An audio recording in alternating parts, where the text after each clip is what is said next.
Okay. Hey everyone, and welcome back to another Shadowlands Alpha video. Yes, it's a very exciting time. We have got access to the Alpha. I have played the Zone of Bastion. I've been playing around with really a lot of stuff in the Alpha, finding a lot of those just nice little things. And in today's video, you're going to get my first impressions of the Shadowlands expansion.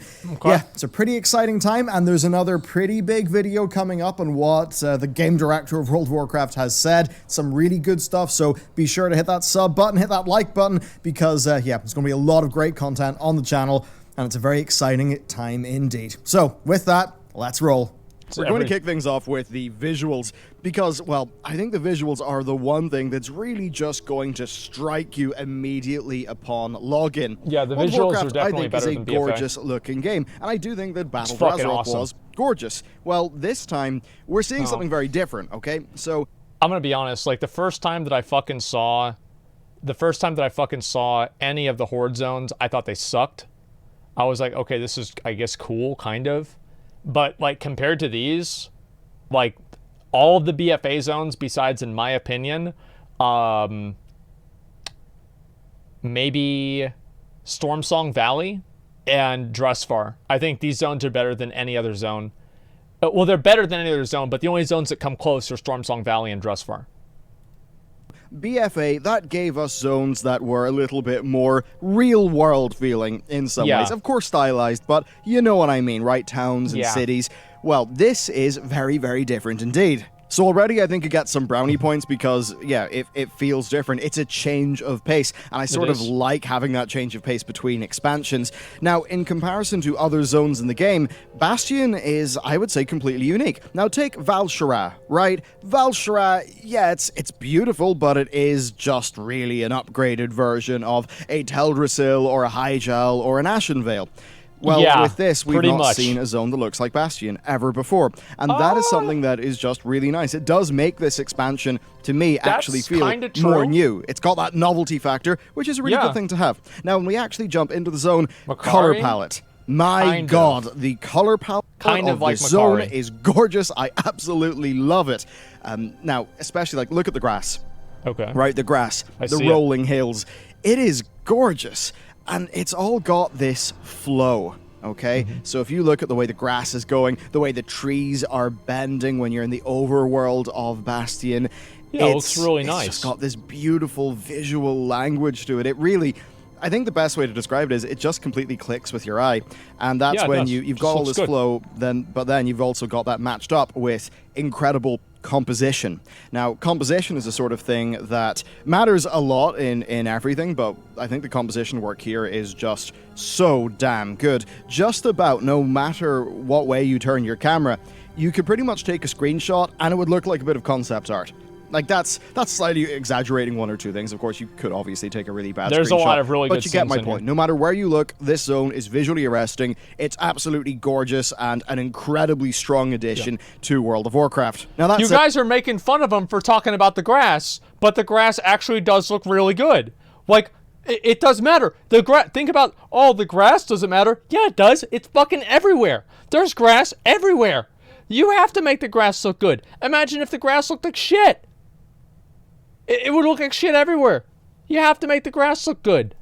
If we're to think about the other zones of this expansion, well, we of course have not experienced them yet on the Alpha. I do think Maldraxxus will be a little bit less interesting for me because it seems like it's more similar to what we've got in the past. But Revendreth, that could actually feel quite new depending on how it goes. I think is going to be cool. And for Ardenweald, there is ample space to make that feel very different from the Emerald Dream and Ardenweald. Certainly, you know, the concept art of, like, you look up and you see all those, like, weird sort of blue, like, lines and stuff in the sky. It does seem like it'll be pretty unique feeling. And of course there's Oribos and the Maw. So overall I would say visually I am very impressed so far. We still do need to see more, I like it a lot. Absolutely this is getting like top marks from me in the visuals department. If we're then to move on to sound, I'm just going to keep this one a little bit more brief.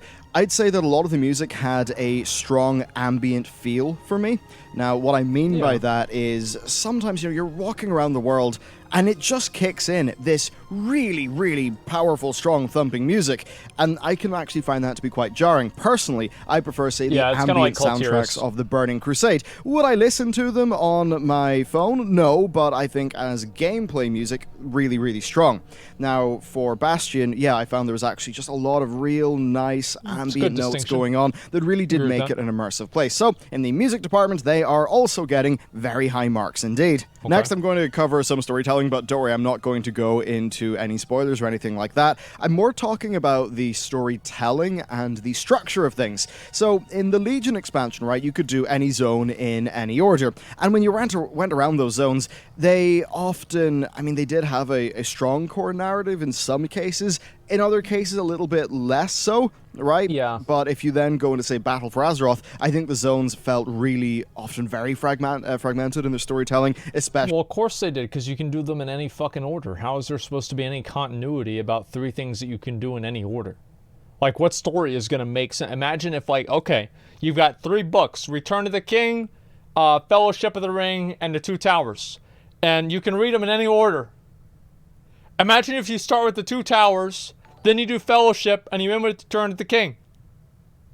Like, there's going to be a lot of confusion there, man. Of course you can't have any continuity. Actually say Stormsong Valley. Well, here, it feels closer to Warlords of Draenor. Now, I know loads of people are going to go, WoD! Oh no, that's the bad expansion. Only thing was good about it was WoD was pretty pants once you hit max level and got your garrison done. But I'll tell you this. I think Warlords of Draenor had incredibly good storytelling for World of Warcraft in its leveling. Now, yes, the middle part of many of its character arcs were cut out because a patch was basically cut, but that way that you were, say, following Ural and the sort of band of people through, say, Shadow Moon Valley, right? And it kind of felt like you were playing a really strong narrative campaign. It had a really good sort of thumping pace to it. I thought it did That was something that I really liked. But of course, it was then offset by you having side quests and other things you One thing also people forget about is that WoD was the first expansion to have, like, end-of-zone cinematics. Could do in different areas. Well, yeah, that's basically what's going on here. When I was playing through Bastion, there was a core campaign that I was going through. It was well paced. It did not feel like it had loads of filler dragging it down. If I wanted to go and do side quests in other areas, I seemed to be able to, right? There was regular quest markers that I didn't have to pick up. And that meant that I could really get into the flow of the story that Blizzard were telling in the zone. So I think that's really strong. But then we've got to take it in a little bit more context, and that is that when you're leveling through these zones your first time, right, in Shadowlands, well, they're going to be in a linear order. Now, you will be able to do them in any order on your alts because you will have experienced the story. Yeah, but what makes me excited about the way that they're doing it now is, it seems like you're getting a way more tight story within each zone, and then those stories flow together in a linear progression, so that you really get a long narrative arc, instead of, say, Battle for Azeroth, where, you got the story of 3 different zones, but they couldn't really tie into each other that much, sort of, in terms of time, because they basically, lore-wise, would have all had to have been taking place simultaneously, because you could have done them in any order. Exactly. So overall, to me, I think that's a really strong storytelling strength for this expansion, and I actually suspect that it may do a better job of introducing characters because of that. Certainly, they will have the ability to introduce a character in, say, Bastion, and then develop... That's actually a good point. What characters did they really introduce in the stories very well in fucking BFA? We had Princess Talanji, Bob Salami, Flynn, I guess Flynn. Yeah, we've got Flynn. And Gorak Tool. I think Gorak Tool was good. There's, like, just a handful of people, I would say. Whereas, I think that they could do a much better job if they're able to take the stories from multiple zones. It's just, like, literally just more character development. develop that character over time. Now, whether they'll do that or not, I don't know. But certainly, from what I've played so far, I was impressed with the storytelling. I felt more engaged than I was in the BFA storytelling of its zones. So overall, they're getting pretty good marks from me as well. Then next, I want to go into something that's sort of related to that, and that is the quest UI. This is something they've actually quite significantly revamped. So, well, right, I was just talking about the primary sort of campaign quests and then just the secondary ones. Well, those secondary quests have just got your regular exclamation mark on the head of the NPC. However, you can see this sort of question mark inside a crest sort of shield thing, like a different icon. And that's the icon that denotes whether something is a campaign quest. So, if they're doing that, that means that yeah, it's really clearly sort of denoting where you're going and what you're doing. And I've got to wonder, you know, if that's going to be applied then back to the old world, is that going to mean that you can get a more sort of tight narrative experience with better pacing as you're going through those zones? I suppose I would say so. And if I'm going to think about another game, I remember playing Star Wars The Old Republic at launch and just finding it was this big old soup. But then way later on, I went back to that game and they had implemented a similar system where the core, like, campaign quests had a different, like, they had a different marker, right? And that meant you could... this is something they had to do because, like, one of the big problems with BFA is the reason why people are mad about the story is the BFA story actually did make a lot of sense, especially at the beginning. It was very good. And I remember, like, McConnell and I had, like, a number of streams talking about this and going over the lore. And the problem that they ran into is that the story didn't... they didn't tell the story correctly in-game. And because they didn't tell the story correctly in-game, people misunderstood the story, and because they misunderstood the story, they didn't like it. And if they were able to see the entire story and be incentivized to play through the game and learn and understand what it's supposed to do, then I think they would have appreciated it a lot more.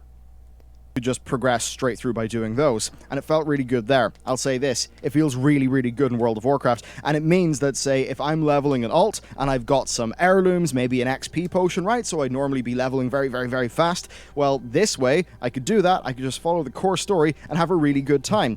So basically, this is a UI sort of change, and I guess a little bit of an idea change in how Blizzard are representing their things that should help to guide people through a better narrative experience. I mean, even if you look at your objective tracker, you've got campaign, and then you've got quests. Yeah, it's really, really clear what is the campaign of each zone. So I think that's really good. Then also, there is the 3D marker for finding things, and you'll see that around in some of this footage. It wasn't massively useful in the first half of Bastion, which seemed to be all that I could play, because there was a quest step where I tried to go to a place and it would teleport me back to another place, so it seems like there was an artificial barrier placed there by the devs. But yeah, right, like there was one time I was in a cave. It was a very simple cave, so I didn't need the 3D marker, but you know those times you're in a cave in Teldrassil, like one of those barrow dens. You're lost, you're confused. I mean, maybe not for us experienced players, because we've then realized they're all the same copy-paste cave, but for new players, I think that might be something that's quite good. Now, I will say, it's a very big departure from the classic style of slowly exploring things and getting lost, but, I mean, yeah, for how modern WoW is as a modern game, yes, it's actually a very, very good, very useful feature, and I think if you want that older style, well, thankfully, Classic is there to allow for that. Then finally, on the sort of narrative and experiential side, I just want to talk about the Covenant fantasy. And I'm going to do this in as spoiler-free a way that I possibly can. So I'm not going to mention characters, I'm not going to mention plot developments or anything like that, but the basics of the Kyrians, which are the ones that we've sort of played around with, is that they're kind of there in servitude, but a part of their sort of rising up to ascending is getting rid of all of their burdens. Okay, so you might just think, okay, that's just some, you know, real, like, they sit down, they meditate, whatever. Oh no, the Kyrians are pretty damn hardcore about this, because a burden for them can be, you know, like a really bad experience, a traumatic memory, but it can also be a really good memory, okay? Because if you perhaps have a really good memory of your time with your family, well, for the Kyrians' perspective, that's actually just tying you back to your old self and making you less of a good Kyrian who is there to serve and has a very... I like this because it shows the... let me think of it shows like the hidden malice inside of their kindness. And I hope that they explore that idea more, rather than just saying, okay, the Kyrians are just really good. And they show kind of a dark side of that. Kind of like the morally gray. Well, it's not even really morally gray. It's the morally positive things actually having a negative trait associated with them. You know what I mean? The Jedi, yeah, Jedi philosophy, kind of like what they did with the Illidan and the Light. Yeah, exactly what they did with that. Clear purpose. So while the Zone of Bastion has got all of this shining, glistening gold everywhere, and everything looks perfect and idyllic and serene, Blizzard have actually done a pretty good job of trying to have a commentary on, burdens and things like that, but also by just putting a little bit of darkness into that. Because it would have been very easy for the Kyrians to have just came across as, oh, they're the shining good guys in gold. And there's another bit they do with the character that I'm not going to mention here that sort of reinforces that I did quite appreciate. So it seems like, if you would have just thought that, oh, the Kyrians are the goody two-shoes and the Maldraxxus people are the, ooh, angry people, very bad, definitely for the Horde. No, it does not feel like that whatsoever. So I'm actually glad there is more nuance there than I expected. And I'm totally definitely impressed and quite pleased indeed. And with that covered, let's go on to gameplay. So I played Enhancement Shaman. Why did I play Enhancement Shaman? Well, it's got a lot of changes, and I basically hated it in BFA. Now, the funny thing is, I liked it decently in Legion, just because it had great spell effects, a great fantasy, and then, all of its artifact weapons. Just like everything in Legion. But then once you got into BFA, Blizzard, they changed it up so that you were generating such a ridiculous amount of resources, and you were just sitting there capping resources all the time. It didn't really feel that good, and that's why I decided, based on playing it in alpha and beta of BFA, that I had zero interest. So I was actually really happy that I hopped back into that spec now and found that it actually felt really good. I was putting down my Wind Fury totem. Yes, I think that might have, Breaching nice. Bay weak at the knees. But I put down my Wind Fury totem, and I'm doing shaman things, right? I've put my totems down, I've got more buttons. That's another pretty cool thing. It felt really nice. I'm going to have to see, what other specs feel good there. It does feel good so to have far, the abilities a back. really good improvement. Now, what's funny is, if you look at your spell book, you actually see, and man, this is so funny, you see your shaman abilities, and then you see your enhancement abilities. And you are going to pick things from your shaman abilities, put them in your hotbar, and actually use them. Yeah, that's just the UI really just sort of reinforcing the idea of you being a spec of a class instead of just being a spec. But it is very, very welcome and appreciated. Now, that said, there is one negative thing to talk about. So we've just got a whole bunch of buttons back, okay? And some of those buttons are going to be cooldowns, right? Offensive cooldowns that we're going to use to power up our future abilities. But the thing is that, well, the GCD changes of the last expansion are still in. Now, those GCD changes, do they matter that much when you're just hitting your very regular core rotation? No, not really. But do they matter a lot more when you're using a lot of, buffs and things like that? Well, yes, they do matter a fair bit more. And I will say there's times where I was playing my shaman and, honestly, it did not feel that good because of the GCD situation. I think that really all it comes down to is they need to make it to where maybe they could have like a separate GCD. I don't know if this would work, right? But if they had a separate GCD where you could use like cooldown abilities inside of that GCD and have that separate from like the ability GCD. Because that's kind of what they have with like I think it's like charge and a few other things are on a separate GCD than other stuff as well. And I don't know, like Final Fantasy 14, I don't know how Final Fantasy 14 works. But like Fire Blast at Fire Mages, just something that can operate outside of the GCD, and that way players can, as I said, I just think that having to use one GCD to activate your cooldowns is fine, but having to use multiple GCDs to activate your cooldowns is bad. And I don't think that you should have to spend more than a second and a half to power up your character and get ready to go into combat. Because unless it's like a charging up ability, like a Shara's Font of Power or something like that.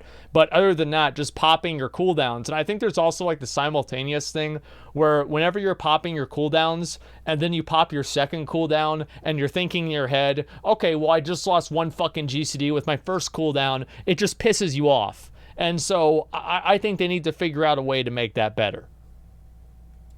Example, I had my Kyrian ability, which is a totem, so I'd want to put that down. Maybe I'd want to call out my wolves, and maybe I'd be putting down my searing totem and using you've got a new buff. It's one of those buffs that's like a weak enough melee attack, but what it really does is it powers up your searing totem and your flame shock. So it's kind of like using 4 buffs in a row. And that just feels really bad, because while I'm sitting there using those 4 buffs, what's happening? My rock biter's recharging, you know, it just doesn't feel as tight. Doesn't feel right? good. It really, I think it really hurts the pace of the specs, and I actually think that the inherent problems of the GCD change are actually more prevalent now that we're getting more buttons back, because there's more opportunities for that GCD to be invoked in a situation where it being invoked doesn't really feel that good, especially after having played World of Warcraft in, say, you know, mop through Legion. So there you go. That's what's up. But I will say, yes, enhancement felt a bit better, and in terms of gameplay, yeah, I felt pretty good about it. Then another element of gameplay is, of course, the squish, because, man, we have been squished. My Storm Strike is dealing, what, 800 damage now? So that's a fair bit less. Yeah, we're dealing way less DPS. Mobs have less health. We start off at level 50. Level 60 is the cap. Let me just pause. I am going to look at the WoW channel thing, the thing afterwards. Just remind me to look at it after this, but I want to finish this right now. And I totally agree with this. I actually really prefer, I like the numbers in alpha. Yeah, I really prefer the numbers. I didn't know they were going to do a damage squish and a number squish until after the thing came out. I had no idea at the beginning. My item level when I started off was like 70 something. I mean, wow, the numbers are a bit more back to being sane, and I actually really, really do like that. Now, what I think is really important, though, is that Blizzard managed the inflation of that.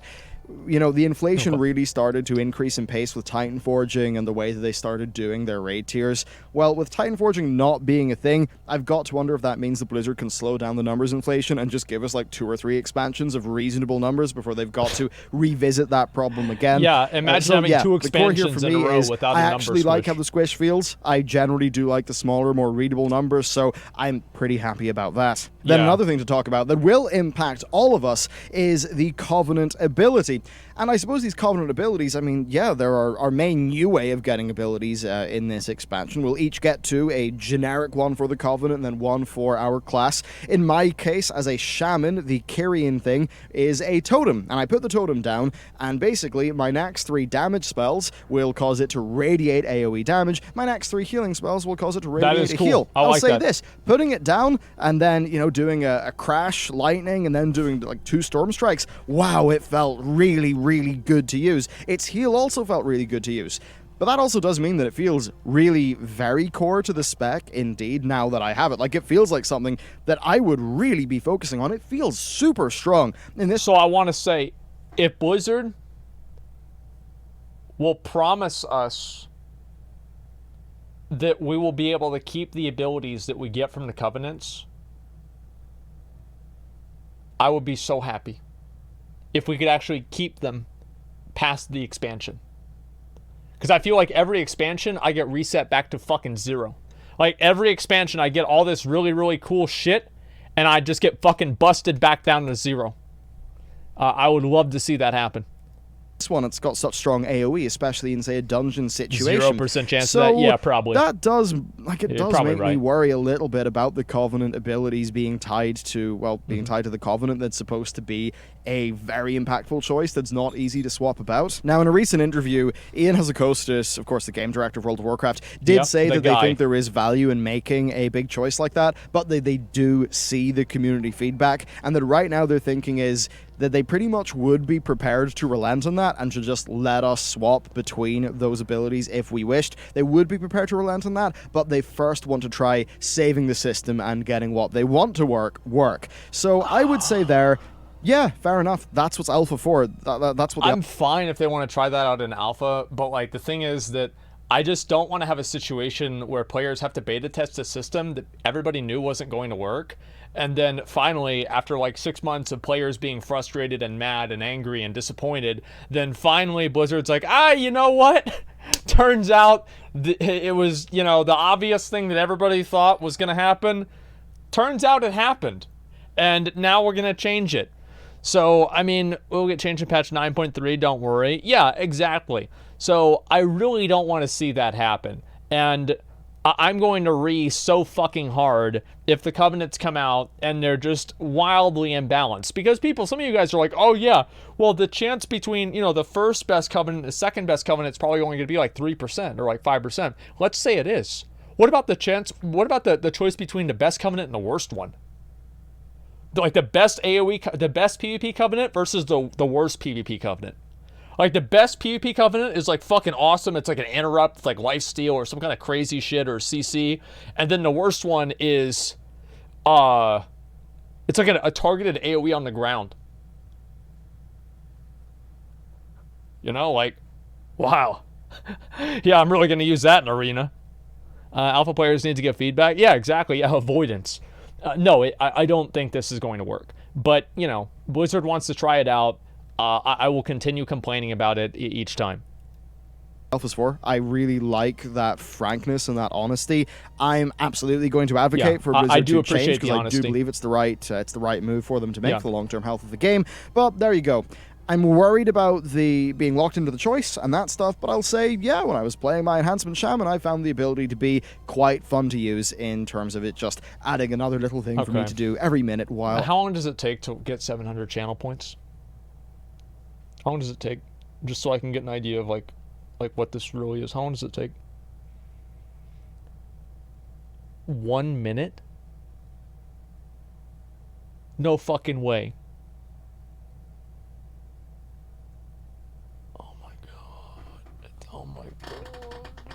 Oh my fucking god, dude. Okay, alright. Alright, we'll figure something else out about that, okay?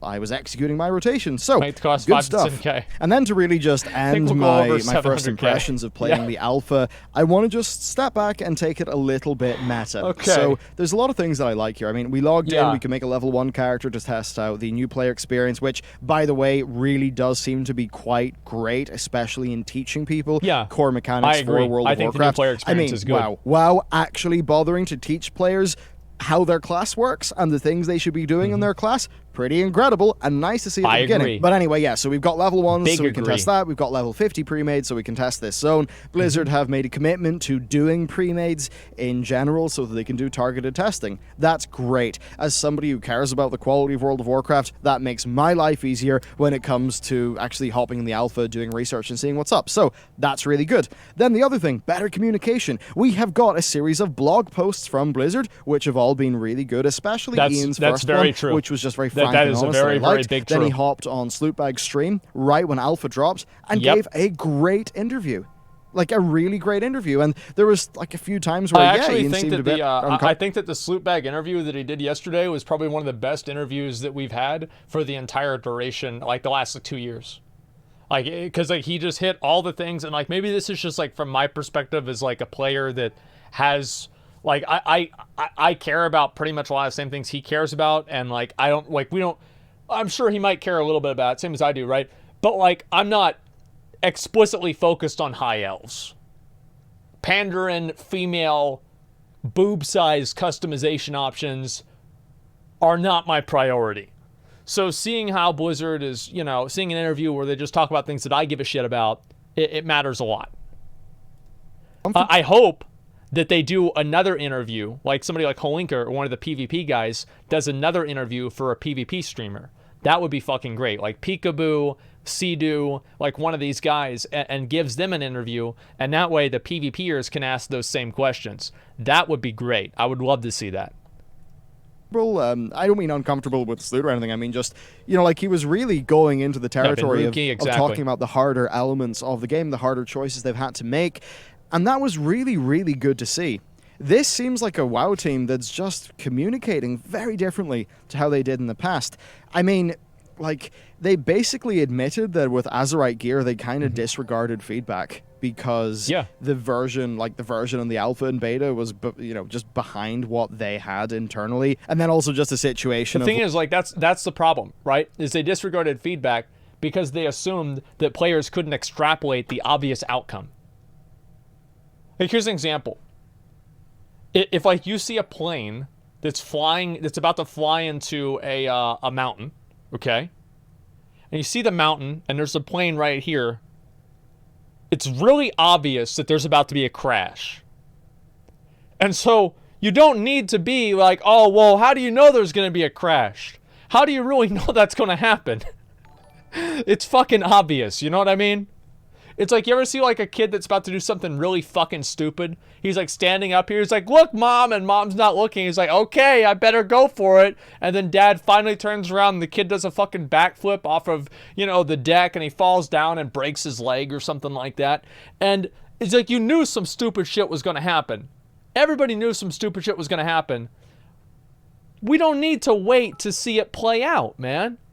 We know what it's going to be. We know what it's going to fucking be.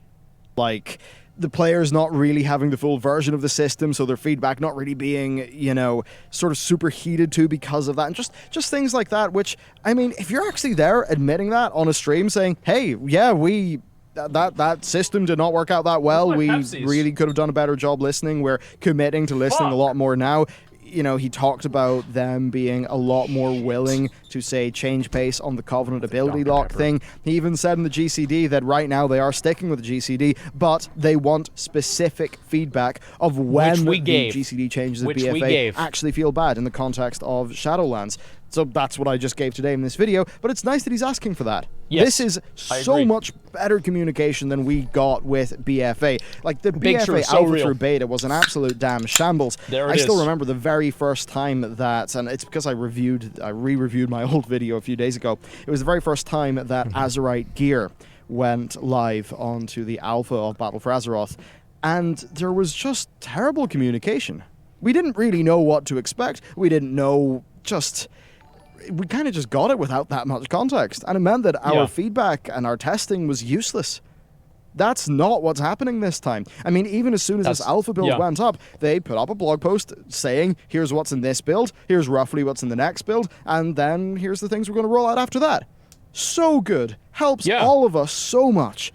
So that truly, it's this meta stuff that has me a lot more excited about Shadowlands. Because look, I agree with that a lot, because the main thing to me is that feeling like you're not yelling into the void. I think a lot of the problems is that it's like whenever you have somebody that's not listening to you, a lot of the times whenever you feel like you're not being listened to, like let's say you're trying to talk to somebody and they don't respond to you. First thing you do is probably raise your voice. You're like, hey, and they don't respond. You're like, hey, and you say it a little bit louder. It's like, hey, yo, what the fuck? You know, I'm trying to say something, you know, and trying to get somebody's attention. So it's like, I think that's kind of what ended up happening with, what do you call it? With BFA. These people were just being louder and louder and louder. I know the Blizzard can make a really nice zone. Yeah. I know they can do great art, great music, and all of those things. But the thing that I honestly have not trusted them to do is to listen to their community, and I have not trusted them on the, well, basically the design of the game, right? I've not trusted them there. I've not trusted them when it comes to systems. Like, that's basically what's up. And the mechanics through which I've not trusted them is pretty darn simple, because it's the communication has sucked. And I felt like concerns have just went unlistened to for such a long time. There is that. Combine what they said at BlizzCon, what they said about alts recently, where Shadowlands was just better in all regards for alts. Yeah, it seems like this is, look, whether this is a new Blizzard or more just a Blizzard that's realized it's going to run itself into the ground if it's, you know, continually just does not listen to its players and kind of just, you know, blindly charges forward. I mean, that doesn't matter. What matters now is we want a good game, the devs want a good game, and it seems like the players and the devs, in this case the testers and the devs, are going to be far more in sync with each other so that we can help each other out. I mean, like, I do know that the surveys that I'm doing, I got a good response whenever I told them about that. Obviously, don't want to share any private communications or anything like that, but and I'll say this, the response was pretty much like, oh, nice, thanks. The devs would appreciate that. It'll be passed on. So this is great. This is honestly great, and this does fill me with a lot of hope. So there you go. That is my first impressions of World of Warcraft Shadowlands from playing, well, you know, a spec, going through a zone, seeing the core changes, stuff like that. Yeah, I'm feeling pretty good about this one, especially because, and this is the thing that matters the most, the mechanics of improvement are better because the dev team is actually listening. Man, that feels really good to be able to say with actual belief and honesty that this really is the case. That just, that makes me just so happy. So, there you go. That's my first impressions of the Shadowlands Turn down a little expansion. bit. Yeah, certainly things are off to a great start. So he's pretty positive. And as you're going to see very shortly in another video coming up on this channel, well, yeah, they've also set up a bunch of really good stuff that bodes so well for the end game. Health of WoW. So, thank you very much for watching. If you want to help us out, help out our team, you can check that out over on the Patreon. It's especially helpful in these times of the global situation, halving ad revenue, which is a little bit stressful. And of course, hit that sub button. We will get some pretty good content out to you over the coming days and weeks. Thank you. Let me know about what you saw. And with that, I'll see you next time. I never even really, like, I just run ads. Like, it might sound, like, really bad, but I actually never even look at, like, how much money I make on Twitch.